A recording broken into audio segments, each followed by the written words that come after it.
beberapa waktu yang lalu kan saya ibu-ibu nih kan, saya ini ibu-ibu gitu, ikut pertemuan PKK di RT gitu ya.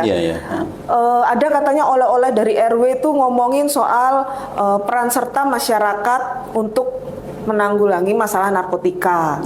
Kalau IBM ini saya baru pertama kali dengar. Sebelumnya sudah pernah, itu kayak perusahaan komputer gitu ya, bro ya.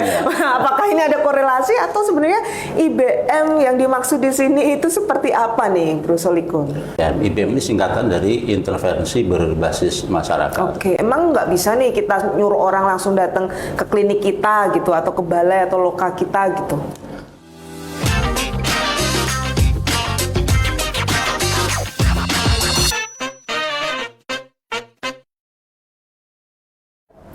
Hai Dulur Bersinar, kembali lagi di podcast Jateng Bersinar bareng saya Metaverse. Mari kita cari lebih dalam. Nah, di episode yang sebelumnya nih kita udah ngobrol tentang rehabilitasi. Apa itu rehabilitasi? Bagaimana kemudian seseorang itu harus direhab? Tujuannya apa? Sampai bagaimana cara kita bisa memberikan rehabilitasi gitu. Nah, hari ini dengan narasumber yang sama gitu, ada Bro Solikun di sini. Nanti kita akan ngobrol tentang IBM. Nah, IBM itu apa gitu ya.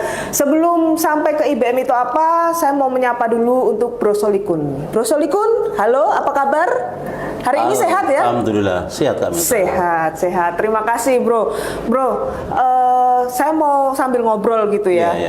Beberapa waktu yang lalu kan saya ibu-ibu nih kan, saya ini ibu-ibu gitu, ikut pertemuan PKK di RT gitu ya.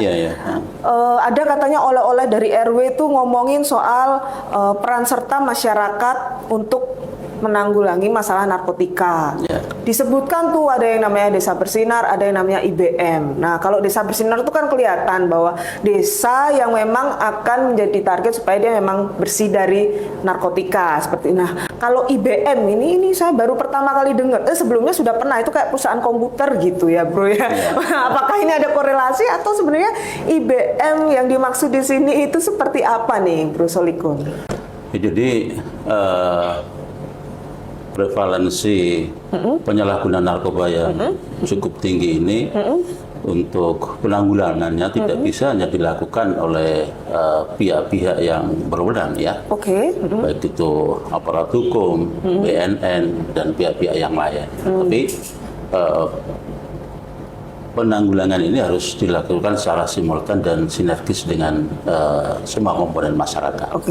Nah, salah satu inisiasi yang perlu digalakkan adalah tentang IBM. IBM ini singkatan dari intervensi berbasis masyarakat. Intervensi berbasis. Ya, jadi sebuah unit rehabilitasi yang didirikan oleh masyarakat, untuk masyarakat. Itu dari masyarakat, oleh masyarakat dan untuk masyarakat. Gitu. Jadi memang ini akan berada di tengah-tengah masyarakat dan menjangkau untuk penyalahgunaan narkoba yang berskala rendah. Gitu. Berskala rendah. Jadi memang ini berarti seperti apa ya, program yang ya dari masyarakat, kemudian untuk masyarakat juga, pelakunya juga oleh masyarakat. Berarti yang ditangani seperti yang tadi Bro Solikun bilang juga yang rendah-rendah, yang ringan-ringan aja ya. Yang ringan-ringan aja. Karena memang pada umumnya di desa ataupun di kelurahan ini kebanyakan adalah penyalahgunaan narkoba yang berskala rendah. Nah, tujuannya sebenarnya kenapa sih BNN itu sampai harus bikin IBM gitu? Emang nggak bisa nih kita nyuruh orang langsung datang ke klinik kita gitu atau ke balai atau loka kita gitu? Jadi tujuan untuk didirikannya IBM ini ataupun intervensi berbasis masyarakat ini lebih memudahkan akses sebetulnya ya, supaya masyarakat bisa lebih mudah untuk mengakses layanan rehabilitasi karena itu berada di tengah-tengah masyarakat. Kemudian petugas rehabnya juga berasal dari unsur masyarakat itu sendiri. Di tengah-tengah kesibukan masyarakat yang cukup tinggi sekarang ini, mereka memerlukan akses layanan yang lebih mudah. Oleh karena itu ini seperti jemput bola gitu ya. Jemput sehingga bola. penyalahguna narkoba ini lebih mudah untuk mendapatkan akses layanan rehabilitasinya. Gitu. Nah keren tadi kalau misalnya Bro Sulikun bilangnya ini kayak jemput bola gitu ya. Ya seperti misalnya perpanjangan tangannya BNN juga ya, supaya maksudnya tidak hanya masyarakat yang datang, tetapi kita juga bisa menyentuh mereka yang kemudian memang ya ringan-ringan dan kita tangani lebih awal gitu ya Bro ya. Iya, bentuk sinergi BNN dengan masyarakat agar punya care ya, punya kepedulian terhadap rehabilitasi. Wow, keren ya. Jadi mengaktifkan kepedulian dari masyarakat itu ya. Awalnya sinergi, lama-lama juga muncul kepedulian dan itu bisa ditangani bersama. Nah, menurut Bro Sulikun nih, relevan nggak di zaman sekarang program seperti ini, di zaman now ini nih? Ya memang ini memang disetting untuk masyarakat yang mungkin dalam rutinitas yang tinggi ya. Mereka disibukkan dengan pekerjaan, mereka disibukkan dengan kebutuhan sehari-hari yang mungkin untuk mengakses layanan rehabilitasi ini mereka sungkan atau kurang mendapatkan care dalam dirinya sendiri ya.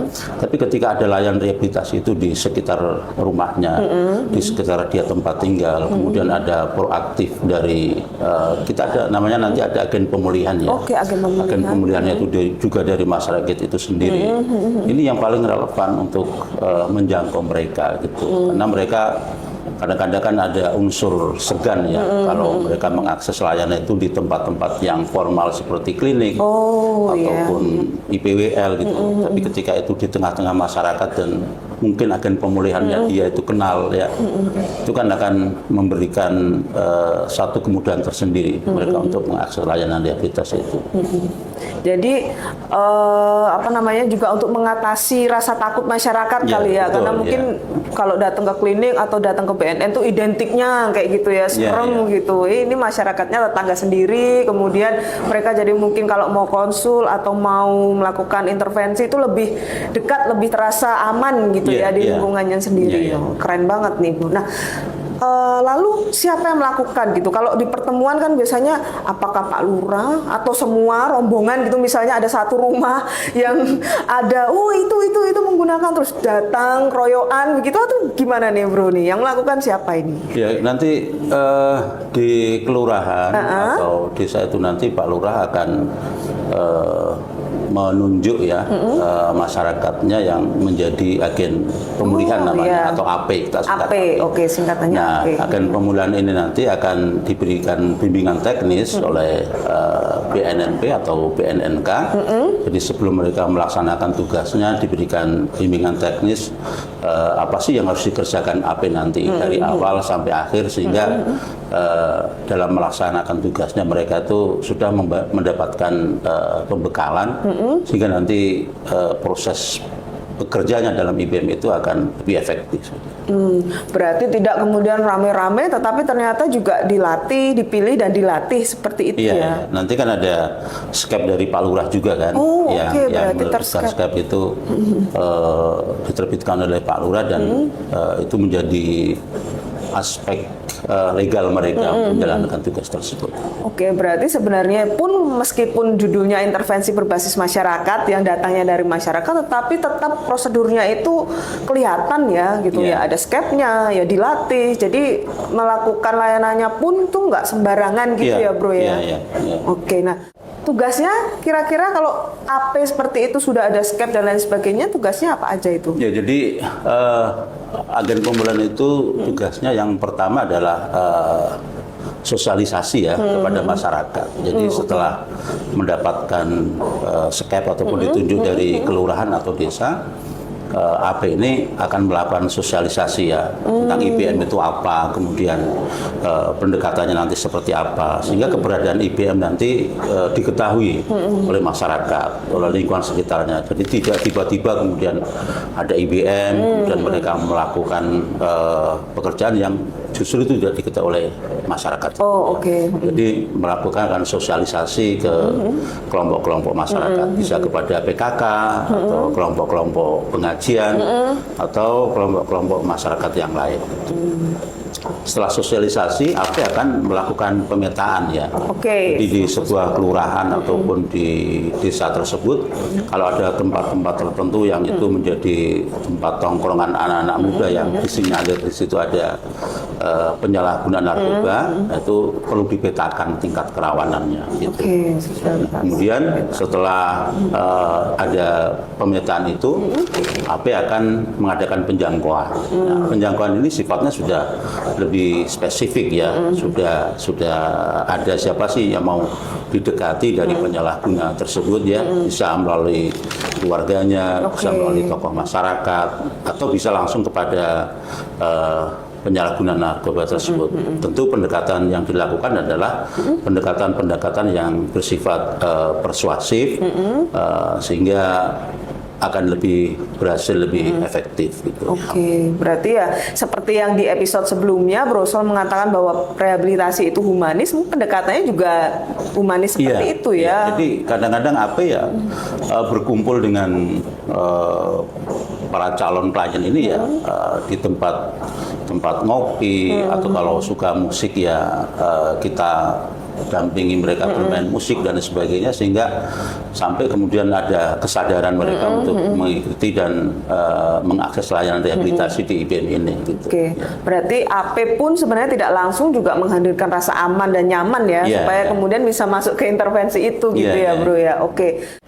Kalau seperti itu Pak, layanan yang diberikan sama teman-teman di AP, di IBM itu sebenarnya seperti apa sih? Kompleks seperti di klinik atau seperti apa?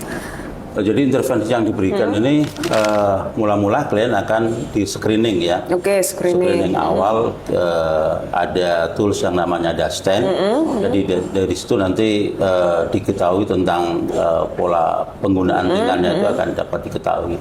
Setelah itu kemudian ada penerimaan awal. Ini meliputi inform consent, persediaan untuk rehabilitasi, kemudian registrasi, kemudian mengisi formulir roda kehidupan.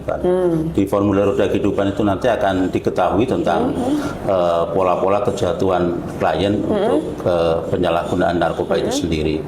Kemudian klien akan mendapatkan layanan wajib ya, yang berisi tentang edukasi terkait dengan dasar-dasar adiksi ataupun pengetahuan tentang adiksi, karena penyalahgunaan narkoba ini kadang-kadang mereka tidak tahu nih tentang bahaya narkoba, bahayanya terhadap fisik apa, psikis apa, secara sosial bagaimana, mereka tidak tahu. Makanya itu edukasi terkait dengan dasar-dasar adiksi ini perlu diberikan kepada mereka.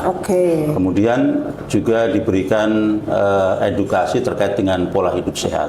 Karena para penyalahguna narkoba ini rata-rata mereka pola hidupnya sudah kurang terstruktur lagi ya, sehingga perlu ditanamkan kepada mereka tentang gimana sih menanamkan pola hidup sehat kepada mereka. Gitu.